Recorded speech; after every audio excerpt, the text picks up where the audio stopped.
Welcome to Elementary. I hope you're having a beautiful Monday wherever you're watching from. So, I've had a crazy week last week.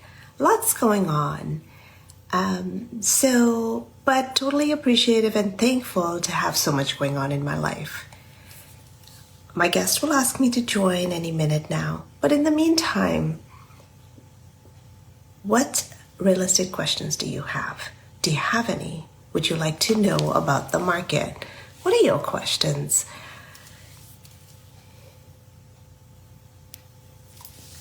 So the real estate market has been fluctuating quite a bit. And while we were waiting for this big bang and this big, huge fall market to kick in, I will say that, the fall market is sporadic, right? In some areas, properties are selling. In some areas, people are still expecting. There you are. Hello. How are you? Good. How are you? Good. I was just kind of rambling on while, you asked me to join. So thank you. Thank you for joining. And so we'll get started. And while our guests are making their way onto the show, we'll get going. So thank you so much. Let's start by introducing yourself and your Instagram handle. Okay. Thanks for having me on tonight, Jacqueline. My name's Daniel. I'm the owner of Big Ass Slabs Chainsaw Milling and Timber Work. You can find me at Big Ass Slabs on Instagram and Facebook. I love that name. I love that name, I have to say. It's one that people remember, and most people Yes. chuckle. Yes. So tell us a little, tell us a little bit about yourself and, how you came to be. Okay. Well, basically, I started the business a bit more than 7 years ago now. I had been working for another farmer who had a sawmill, and that's sort of where I got my background in milling lumber and wood. And at the time, we were encountering larger and larger logs, so I invested in an Alaskan chainsaw mill, which allows you to mill much wider than most commercial mills can do. So I was able to mill up to 59 inches. And when I was kind of coming up for a name for the business, I sort of stole the name a bit from an industrial fan company called Big Ass Fans. And they do large fans for industrial settings, for agricultural, dairy barns, that kind of thing. And I always enjoyed their name, and I thought that just went well with doing, pieces of wood that were, up to almost 6 feet wide. Yeah, no, I'm sure it's beautiful. Um, I am just, I just love to see those live edge tables, and I myself had sourced out a table for my own house a while back, so I totally love, um, real wood, Yeah. so to speak, which is so hard to find these days, isn't it? It is. And, there's a lot of people that do what I do. I'm one of the more prevalent ones on social media and having a web presence. Basically, we're able to take the tree when it's at the end of its life and allow it to live on in people's homes. Amazing. Either, sometimes we work directly with the property owner, where they've had a tree that, their kids have grown up under, the grandkids have played around, that kind of thing. The tree's at the end of its life, and they don't want to see it just go to firewood. So we've had a number of projects where after the tree's being taken down by an arborist or, someone with more skills than I have in that area, once it's on the ground, we can mill it and we can dry the wood and then, make a table, make countertops, a bar top, any number of projects that they can then put in their house, and they can have Thanksgiving and Christmas dinner around. Yeah. And the tree that was part of their life for years continues to be part of their life. Yeah, no, that's amazing. That's like totally amazing. Like the to be able to repurpose the tree in that manner is really, and especially once the kids have grown up and, that tree can now be part of their Christmas dinners, which is Exactly. fabulous. So you've told me, because I was going to ask you how your name came to be, but you've told me that piece. But what all do you do? Um, We basically, aside from getting the tree on the ground, like I said, we let other better skilled professionals do that. We can mill the log into either live edge slabs or dimensional lumber.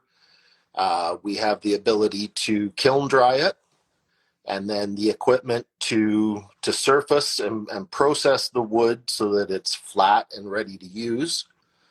And then we also, on occasion, we do finished products, oh, projects for clients.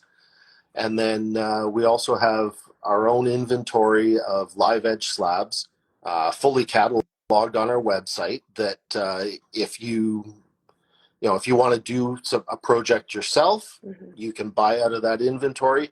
If you have your own builder that you want to work with, you can source the material here and know exactly what we have available. mhm. The material that we have on hand is everything from charcuterie board size material through to, we've got a number of pieces right now that are big enough for conference tables. Wow, wow. And I noticed something on your website talking about, building, like other than just pieces like that, there's something on your website that talks about, other projects, like I think something about the backyard, Yeah, like I guess if you want to put a uh, piece. we Yeah, tell us do more about that. we do some timber frame projects like pergolas, gazebos. We have a couple of builders that we work with in the area that we supply timber posts and pediments for the front of their buildings, on their new builds. Um, the timber frame is a nice aspect. We usually do 3 to 4 projects a year, ranging from, we completed one last week that was a 9 foot by 11 foot cover for over a hot tub. Wow, Um, wow. Earlier in actually, it was about this time last year, we finished off one that was a 12 by 12 pergola with I think it was a 14 by 26 covered area in timber Okay. frame. Wow. Very nice. Wow. Yeah, that's quite a big project, I would Yeah, say. that took Yeah. days of planning and work. Yeah, yeah, I bet. Um, So, I mean, that's pretty impressive. I want to tell our viewers that if they have any questions, to drop it in either the question icon or in the comment section, you know, um, and we'll get to those questions as we progress. But one of the the things I wanted to ask you is where exactly did you say you were located? Um, um, we're out on a back road between London and Woodstock. oh, yeah. So I believe you're in, was it North York is sort of where you're? Toronto. Yeah, yeah, yeah, yeah. Around the So Toronto area. from there, depending on traffic, we're an hour and a half, 2 hours from Toronto. Yeah, that I know the area quite well because I used to travel quite a bit. So that's a great area to be in. Yeah, I mean, people can still come out and, get wood, I yeah. guess, or We several times a month we'll have customers that come from the Toronto area. oh, We've even had customers from Fort Erie, up French River area north of Toronto. mhm.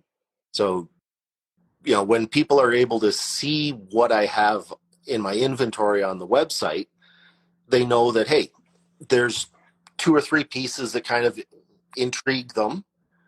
They know that it's worth the drive because they're going to go home with one of them once they've had a chance to see them in person.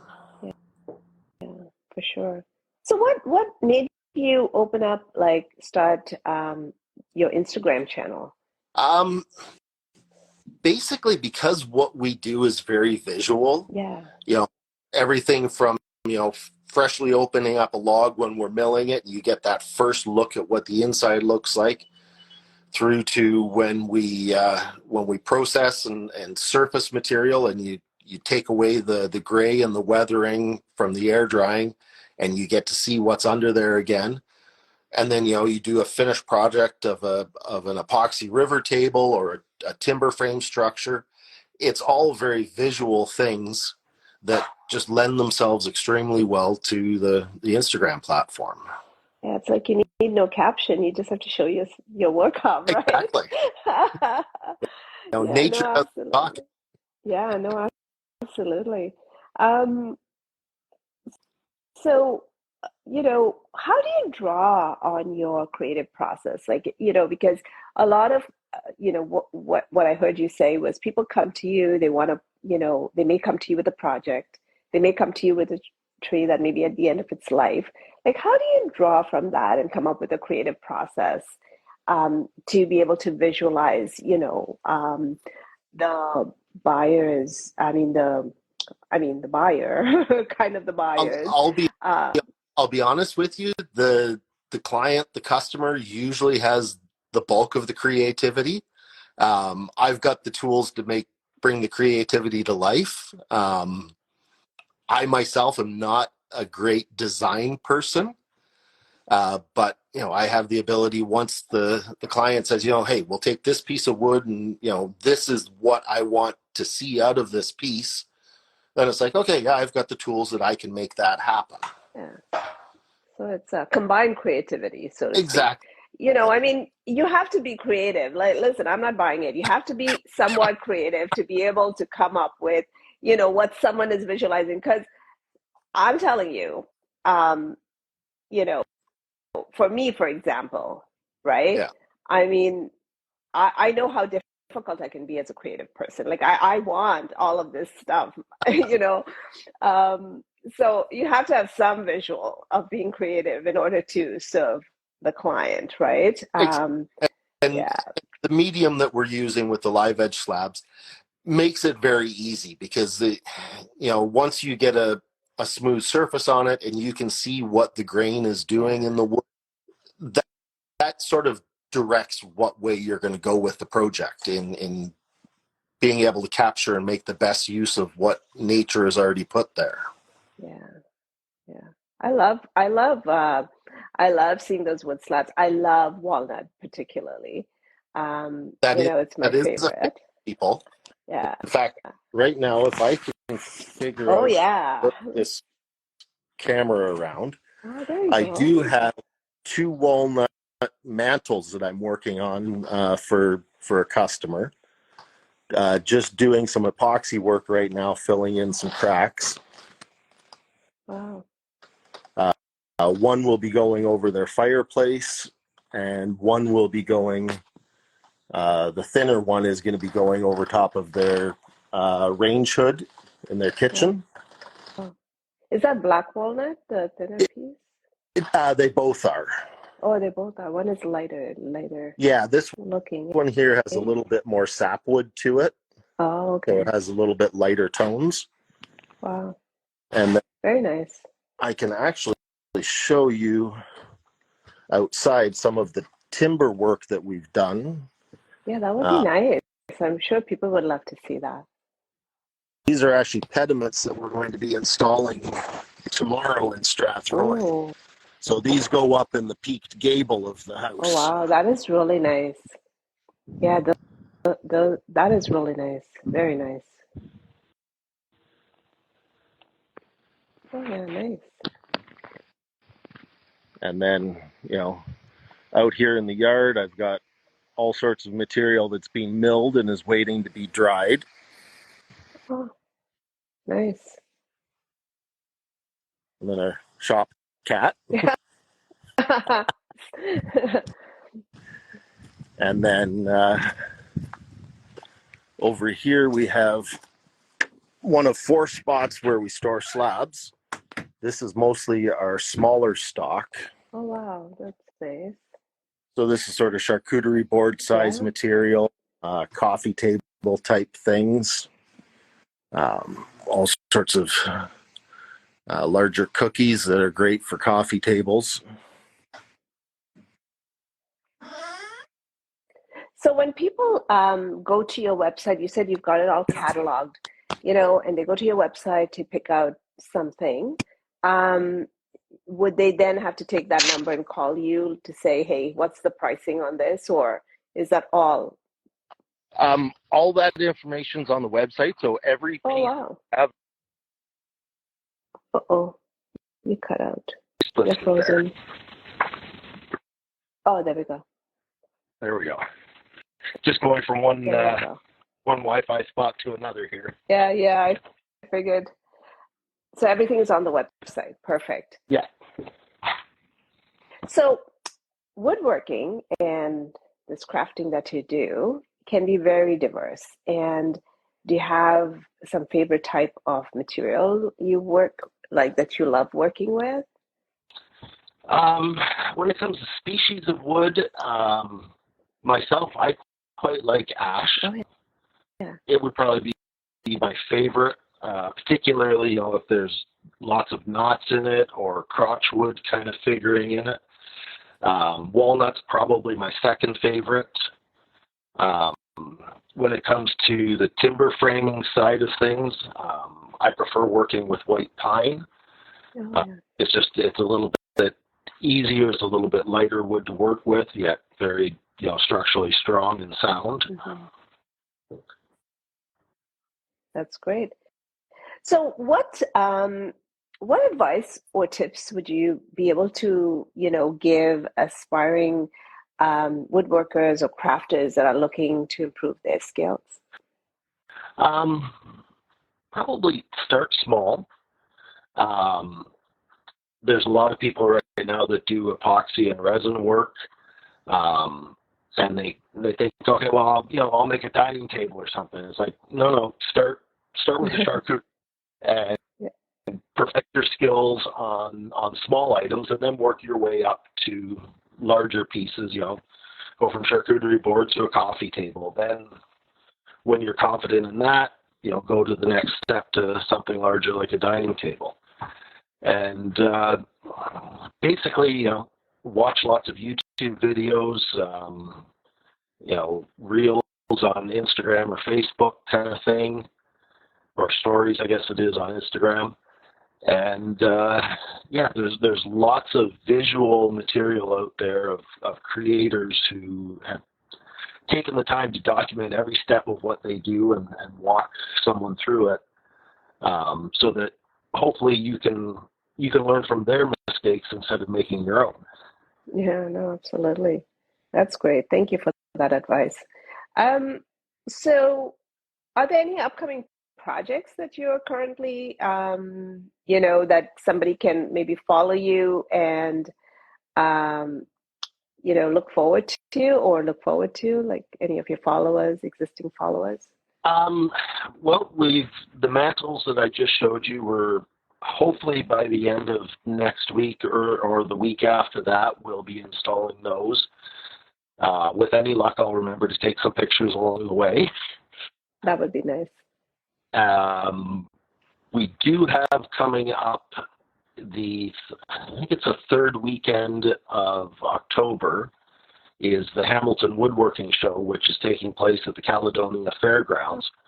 I think that's from the 19th to the 20th. Okay. Or no, 19th to the 21st, whatever that Friday, Saturday, Sunday is. Okay.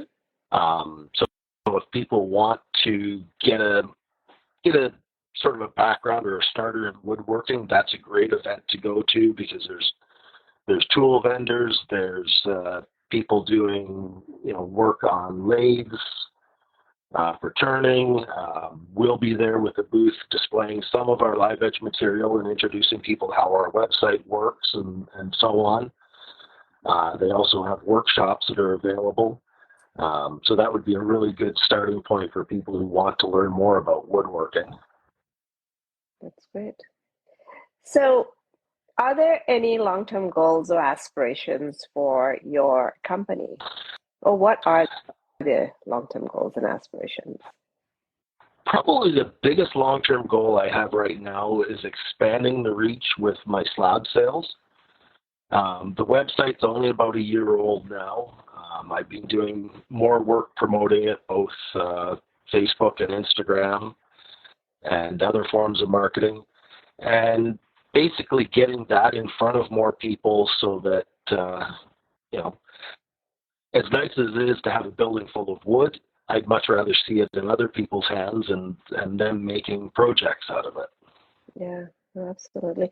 I mean, you can actually show them on, have those links on Instagram as well. Or, I mean, the links, you can only show links in stories, but Facebook is a little more forgiving for links. But people who will see that will want to, because there's a lot of people looking and wanting to source material. They just have to figure out a good place to find it, right? So, Exactly. um, yeah, so it's a matter of, once people find you, then they know what to come back and buy. And, Yeah, you know, um, the very fact that you have a website that has all of the details, that makes it, it's a lot of work to catalog that information on the website, right? Because it's all unique. exactly.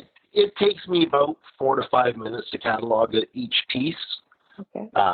which is a little bit of work up front, but it actually saves both me and the customer time later, because now when someone calls me up or contacts me through email or messenger or whatever, and they say, hey, do you have a piece of walnut that's 6 feet long and 24 inches wide? I can very quickly go to my website, and you can search by species of wood and dimension and so on. I could very quickly filter it and send them a link and say, hey, this is what I've got on hand. Whereas before the website, they would ask what I had, and I'd have to go out to the building with the tape measure, take some pictures, send it back to them. So now, yeah, it makes it a lot more convenient and easy for people to make that purchase and the decision. So I bet. while it was work up front, it ultimately, I think, saves me work in the long run. That's great. So we're coming to the end of our show. I don't see any questions in the question bar, but I wanted to give you an opportunity to tell us a bit, if there's something I missed asking you or something else you'd like to share, it'll be a great time to do that. I think we covered most of it. I guess basically just going over my social media handles again. Yeah. Big Slabs on both Instagram and Facebook. And then the website is bigassslabs.ca. Yes, and the social media is at Big Ass Slabs, Yeah. right? Yeah. So if you're not following him, make sure you go and follow. And take a look at the website as well. Maybe you're looking for a piece of um, some beautiful live edge uh, piece to do some crafting in, and this is a great opportunity for you to be able to get in on those pieces that he has in stock. And it's a great drive out to the country instead Of of course, traffic across the city. that's true. That's true. So I want to thank you for coming on the show and for interviewing and showing us um, some beautiful pieces of wood and some of your work. We really appreciate it. I appreciate your time. For those of you watching, if you don't know me, my name is Jacqueline Watson. I'm a realtor with Sutton Group. I do the show where I interview businesses to promote your business on Instagram. It's all about growing a community. And that's what we do out here. We want to grow a community. I want to be able to refer people to my clients as they're looking. Someone I can trust, someone I know that is doing good work. And so thank you for spending your dinner hour or your evening or your drive home with us. We appreciate it. And if there's a topic you'd like me to unpack further, you want me to dig a little deeper, feel free to reach out, DM me, and I'll be happy to do that. Thank you again for coming on, and I wish you the best. Thank you very much. Yeah, thank you. Until next time, bye. Bye.